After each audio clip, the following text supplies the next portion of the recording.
So last part of the class, we went through all of the verbs that are going to be used in the next part of the parak, and using some graphics and some verbal cues, I provided hints to remember some of these basic verbs. Now these verbs are going to show up. They're some of the most common verbs in the Torah, so we're going to see them very frequently. Unfortunately, it's not very clear on the screen because of the way the PDF document reproduced our worksheets. But if you have the worksheet in front of you, which is available online at the course website, you should be able to fill out based on what is on the screen. So if you could please if you haven't yet filled out these verbs, please pause the video at this point and fill out the verbs so that we can continue in the next part of the class. I'm just going to continue. Those who need to can pause the video. So I want us now to come down to the actual pasukim. We're actually ready to begin to translate, and it's going to be a lot easier than you might imagine. The first thing that I'd like you to do is to take a red pen, or a red highlighter, or a pink highlighter, and underline everywhere you see the letters of Vav and Yud. That's going to remind us that these are, I'm just going to copy it for us so that this might take a little bit of time, more than I anticipated.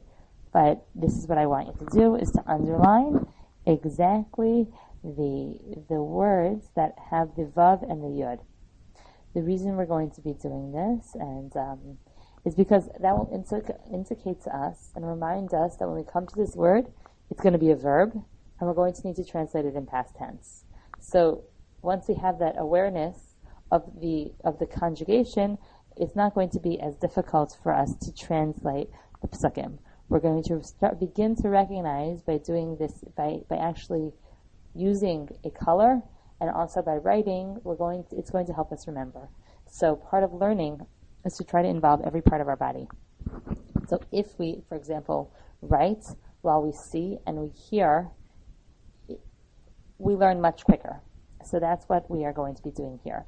I'm going to pause the video so I can underline each of the parts of the text as you do so too. So I took this opportunity also to not only underline the Vav Yud with red, I also took time to underline the prefixes on the nouns, meaning in this case it's going to be the V, the Vav with a Shla, the U, or with blue, a blue line underneath. Blue preceding a noun is how I will indicate a prefix to a noun. And then I also took the chance to underline the suffixes in purple. We only have 2 on this page. And so that's all we're going to need to know for this page. What I'm going to ask you to do now is once again to pause the video and to now try to, I'm going to fill out, when you feel comfortable to pause it and try to do the rest on your own, you can do so, or you can do it along with me. We're going to look at the word and find the shoresh, find the roots. The reason we're going to do this is because once we become accustomed to finding the root, it becomes much easier to translate. We become familiar with the syntax of the pasukim. So it becomes almost second nature to realize that Vayechi means and he lived. But the first thing we need to do is to be able to spot the shoresh. So that's what we're going to do now, is I will fill out the shorashim as they appear. So the first shoresh that we have is chaya, ches yud. Now if you notice this last letter is missing, I supplied that letter for us over here. And chaya means to live. Vayoled means birth, bear, to bear a child. Bear. Vayoled again. We had it in the beginning of the in the pasuk of Daled. The shoresh is yalad, yud lamed daled, and it means once again to bear, meaning to have a child. Vayechi, there's a new shoresh. We say l'chaim. Actually, we had it on the top of the page. It's not so new. It is ches yud, which means, if anybody is singing Feather on the Roof, I completely understand. To life, l'chaim. Or chaya. Now, Vayoled, we've seen this shoresh before. It seems to be becoming a popular shoresh. If only my screen would stop scrolling, we could now actually do some work. Oh, there we go. And that means to bear once again.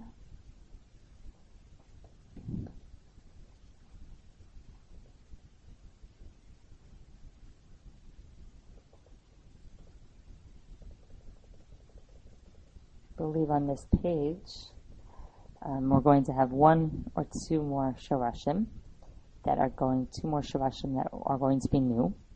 The opposite of chayim was mavet. Mavet, which is death. This is, I'm sure, very fascinating if you watch the PDF scroll down your page. Okay. I hope you enjoyed that little entertainment. We're going to put mavet, which means death. And finally, vayikach is a very important shoresh.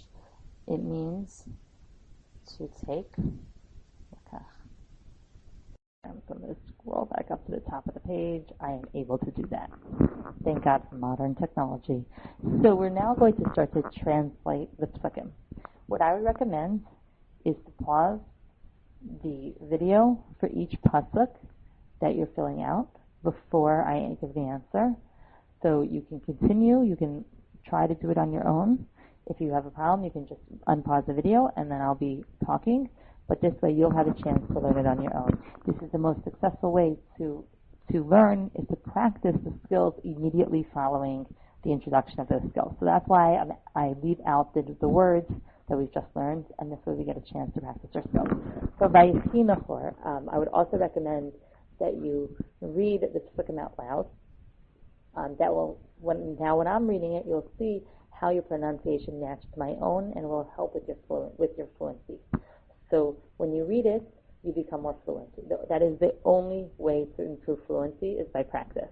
So when I was in high school, when I was in elementary school, and even when I was in college, I made a lot of mistakes when I was reading. When I became a teacher, I still made some mistakes when I was reading. Now I teach elementary school, where we do a lot of reading, and the kids need to learn how to read correctly. All of a sudden, my reading has improved by leaps and bounds. So the best way to improve is just by reading. So when you are ready, pause the video, read the pasuk, and then try to translate out on your own. And then when you're ready, we'll pick up together.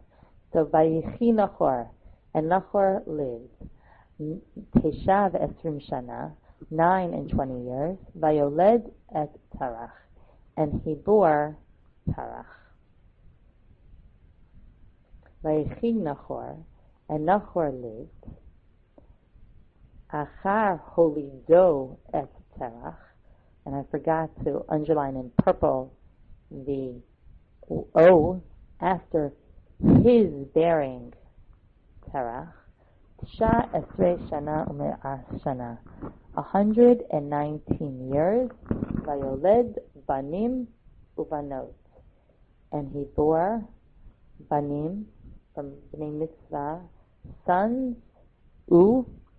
and banot, daughters.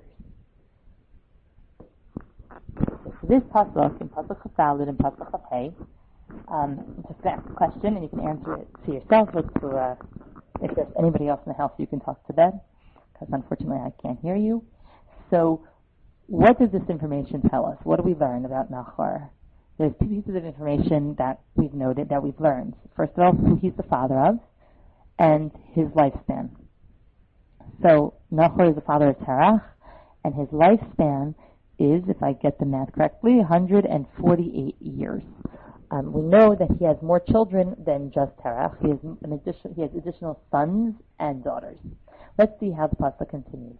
Vayechi Terach shivim shana. Again, you can pause if you want to fill out this pasuk independently before we continue. I would recommend it highly to help with the learning process. Vayechi Terach shivim shana, and Terach lived 70 years. Vayoled es Avram, and he bore Abraham. Es Nachor v'es Haran. Nahor and Haran. Eile, now Chav Zayin. Ve'ele. Ve'ele. And these. Toldos Terach are the generations of Terach. Terach holid es Avram. Terach bore Avram. Nahor v'Haran. Nahor Haran. V'Haran holid es Lot. And again, I forgot to underline the Vav. And Haran bore Lot. Let's contrast the pasukim that we have above, Chav Zal and Chav Hey. I'm just going to try to zoom this out a little bit so we can see all the pasukim at the same time. Chav Zal and Chav Hey, and let's compare them to our pasukim Chav Vav and Chav Zayin. In Chav Vav, Chav Zal, it tells us just one person who was born. In Chav Hey, what is the difference? And I'm just going to leave that as a thought question for you to ponder. And is there any other difference in the way the pasukim express the lifespan and history of Nahor versus the lifespan and history of Terach? In Pasuk Chav Hey versus Pasuk Chav Zayin. What is the distinction in the way the history of Nahor is repeated versus the way it's repeated in Terach? And what would be the importance of making that distinction in such a short span of time? Why does the pattern change? In the previous pasukim, the pasukim all follow the pattern of Pasuk Chav Hey. Pasuk is its 25th verse. And this is the amount of years this person lived after they gave birth and they had sons and daughters. Pasuk Chav Zayin changes that pattern. I think the question that we need to think about is why. We are going to fill out one more pasuk, and with that we will be done.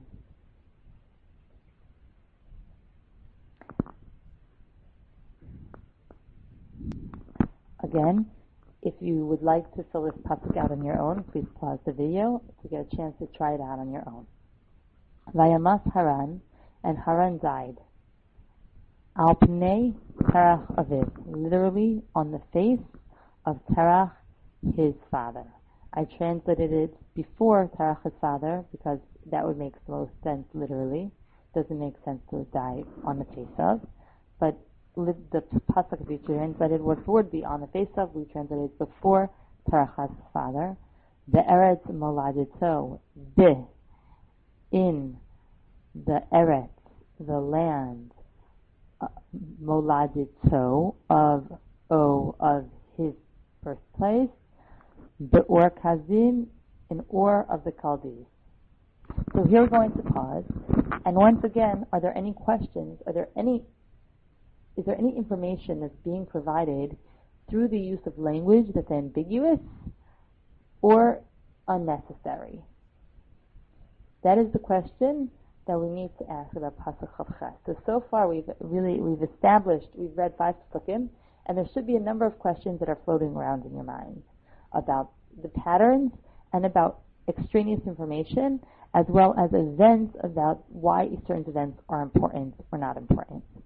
Next class, we're going to get a chance to explore these using our own analysis, as well as different commentaries who elucidate different answers to these questions based on their perspective and the logic that they provide through their proof text.